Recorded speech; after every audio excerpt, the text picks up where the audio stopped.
Hey everybody, Mitch Lassiter, M. Lassiter Fishing. I wanted to take a minute today to walk you guys through my new boat. I've had it about a month now. Done a little bit of rigging to it. Wanted to go over what I've done to it to prepare it for my fishing season. And just give you my overall impressions of the boat so far. I didn't think it was fair to do a walkthrough and give you impressions when I hadn't actually fished in it yet. So I've been out now. I have fished one tournament, and I've gone on 4 or 5, just casual fishing trips at this point. So I do have a decent feel for the boat now.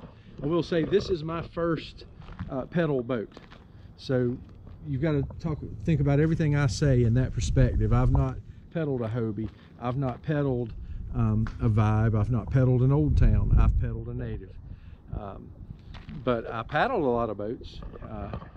It was kind of funny as I was thinking about it today how many boats I've gone through since I've been kayak fishing. So here it is. It's the Native Watercraft Slayer Max Propel 12.5 in the Liberty edition. So it is red, white, and blue. Although I'd like to say it's blue, white, and red as you talk to it front to back. The first thing I'm going to start on is the front end, and the first thing I've added is the one objective keel guard. Never had a keel guard on any of my boats before, but I've definitely had keel damage from boat ramps. So I did want to take advantage of the keel guard on this one. If you have to drag this boat, the rudder is built into the rear. So you don't want to drag it on the rudder. So anytime that you have to drag it, pretty much you're dragging the front end around. So I wanted to make sure that I protected it as much as possible. As you look at the boat itself, every walkthrough you see is going to talk about these front handles and how they're mounted perpendicular, I guess, to the boat, horizontally across the front of the boat, as opposed to some of the older Slayers had the handle like this in the front. Got a rubber grip on the front. I do like it. I do like the fact that that's extra mounting, rail mounting if I need it. I've got the front hatch lid. You can see it's got bungees over the top. As I understand it, this hinge can be a weak point. Not had any issues with mine yet. And the one guy that I've spoken to in person about the hinge said that he had left his latches open, and the wind caught the hatch cover and ripped it off. So you've got the hatch cover, you've got the rope that holds it. The one thing I will say, these latches can be a bear to mess with, especially when it's cold. The reason for that is you've got this really heavy gasket material around the hatch lid. It's really thick, and what happens is, especially when it's cold, you really have to push down hard on this lid to get the latch to engage. Today it's about 70 degrees in North Carolina today, so you can see it's actually pretty easy for me to mess with them today, except I just pulled that one all the way out.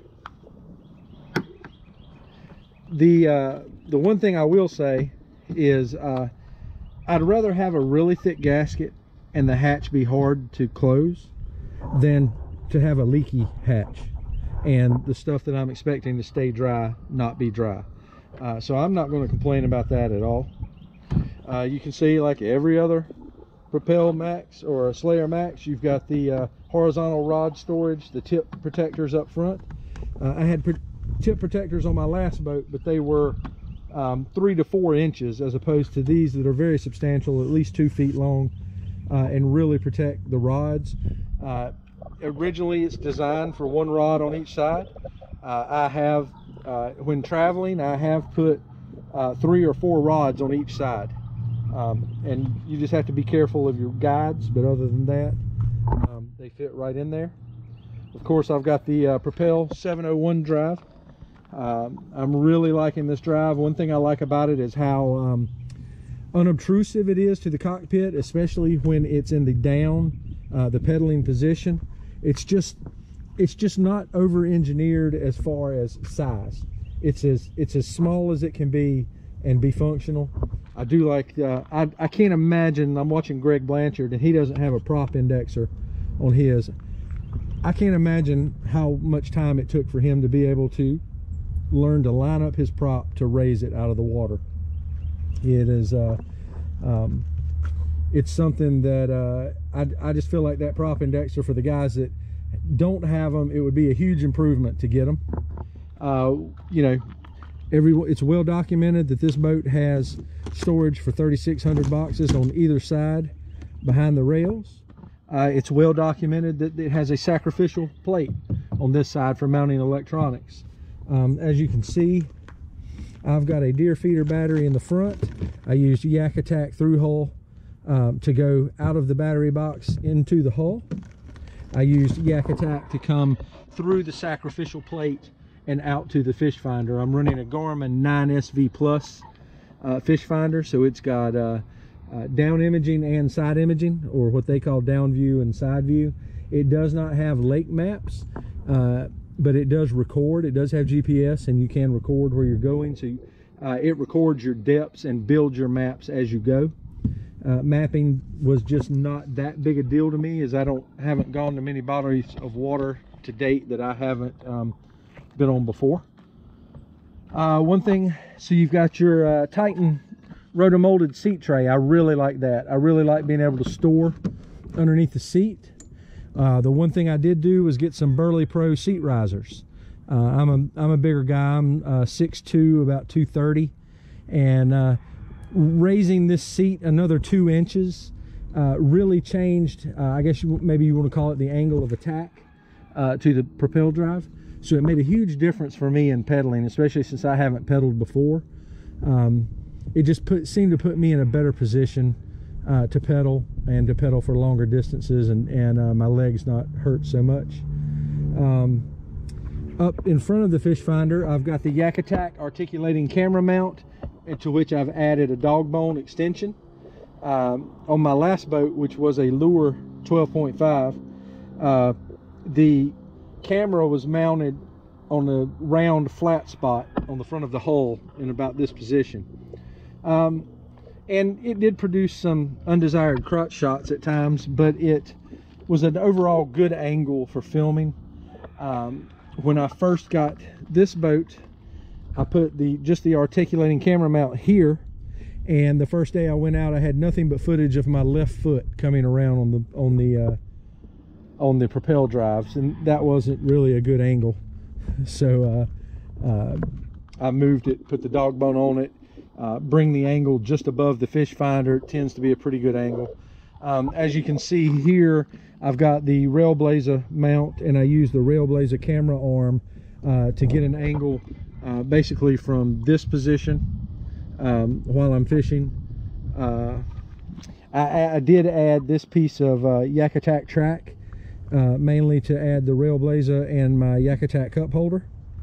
Of course, I've got my steering handle here. I really like the native seat. I came out of the Feel Free. The Feel Free is not a bad seat. It's a good piece of marketing, and it's not as comfortable as you would think it is if you've never sat in one. I will say that making the upgrade on the Feel Free to the high back seat from the low back seat made a huge difference for me as far as back pain. So far, I've not had any discomfort sitting in this native seat. Still thinking about getting kayak cushions though, because everybody brags on them. So I'm really thinking about getting them. As you can see, I've got the native sidekick wheel system added to my boat.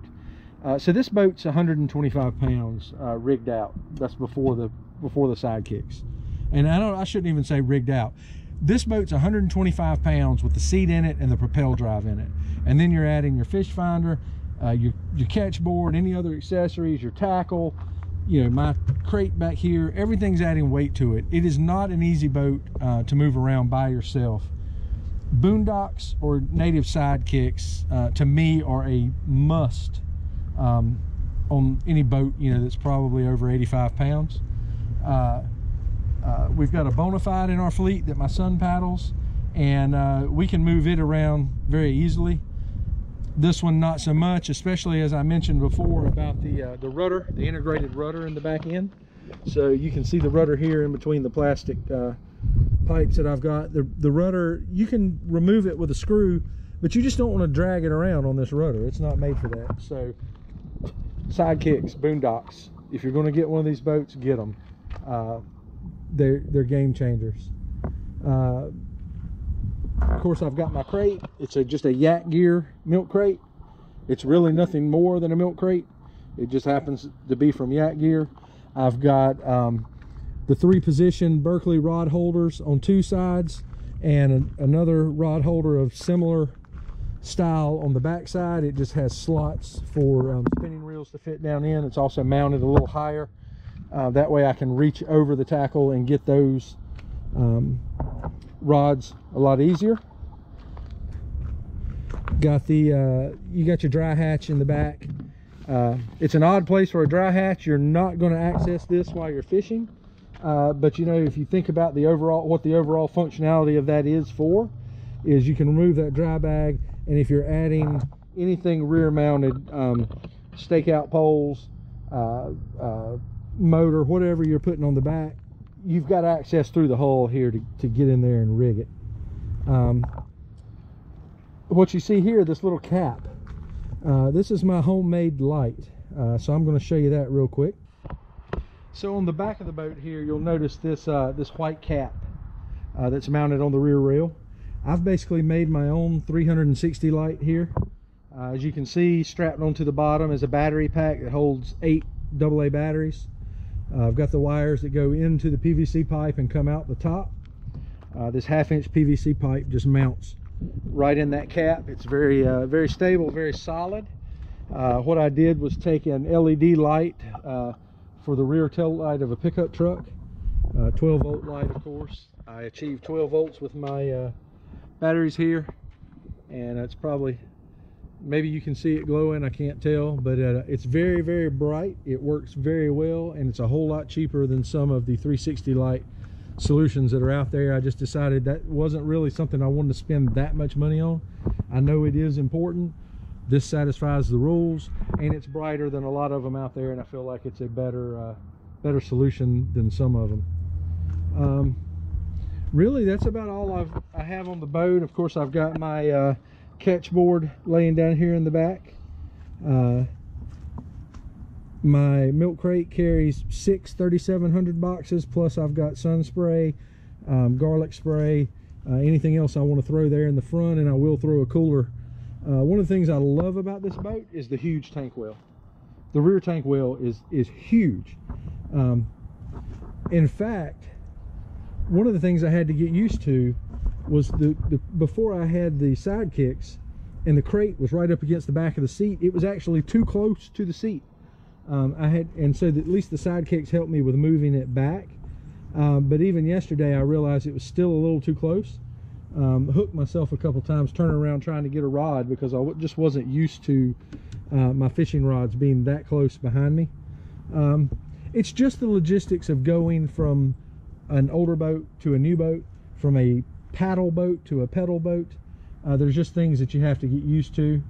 One thing I did add to the side kicks are these 2 rod butt holders on each side. They're a native product that's made to bolt right to the top of your side kick. So if I put one rod in horizontal storage on each side, you know that if you've seen one of these walkthroughs before, you know that these grooves are designed. You take half your paddle, put it there, half your paddle, put it here, and you put it in these horizontal grips.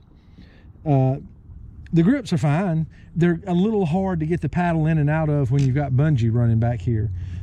So one thing I've started doing is putting half my paddle under, putting it in the taco clip, running the second paddle here, and staging it in one of these rod butt holders just to make it easier, and it's secured down with bungee there.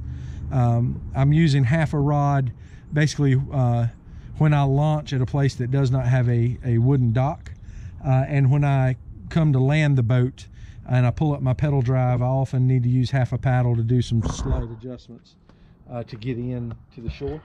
I've got my essentials up here in the front hatch, as you can see. Very essential. Very essential. Spare prop. My tools for my pedal drive are all here. My battery. Spinnerbait box. This ended up just working out to be a great place to put the spinnerbait box and not be in the way. I typically don't change my spinnerbaits a lot. The only reason I really access that is if I want to go from a spinnerbait to a buzzbait, or if I break one off on a tree limb or something. So this is really the walkthrough of my boat, and it's nothing you haven't seen before. Everybody just adds a few extra things. Like I said, I like the boat. I'm extremely happy with the boat. I have no issues with the boat itself, the way the boat is made. No issues whatsoever. All of my issues so far have just been, like I said, logistics issues. I would say the going to pedals has been a huge improvement for me. I'm definitely increased my range.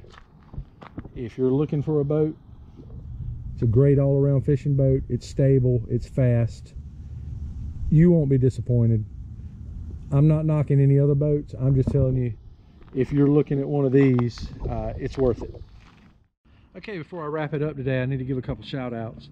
First one is Carolina Paddle Sport Outfitters. They're the company that I bought my kayak from. Great guys. They're located in Fletcher, North Carolina, just south of Winston-Salem. If you're within 2 hours, it's worth it to check these guys out and make the drive. They're as cheap as anybody you'll find on their boats. They have great customer service. I have 0 complaints. They sell native, feel free, big fish, sea stream, Kaku, Johnny boat, and I might have missed one. But check them out. They're definitely worth the definitely worth looking into, and definitely worth the drive. The next one is excuse me, Carolina Waters, which is a lifestyle and performance clothing brand local to North Carolina. Started last year by a couple guys that I've known for several years. Good guys, honest guys, good products, quality products. I rock this shirt every time I get a chance. Both of these companies sponsor our kayak trail. So if you are in North Carolina and you fish competitively, or if you're going to travel to North Carolina and you're just looking to fish while you're here, get up with us. We're on Instagram, we're on Facebook, and we have the website centralcarolinakayakfishing.com. We market ourselves as family friendly and cost affordable, affordable, cost effective, and you know, it's a great group of guys. We have a good time. So if like I said, if you're looking to fish competitively, CCKF, the Triangles Kayak Trail, Raleigh, North Carolina. Appreciate you guys taking a look at my video. It's the first one I've done, so let's hope it's not too bad, and look forward to coming out with the next one. Thank you.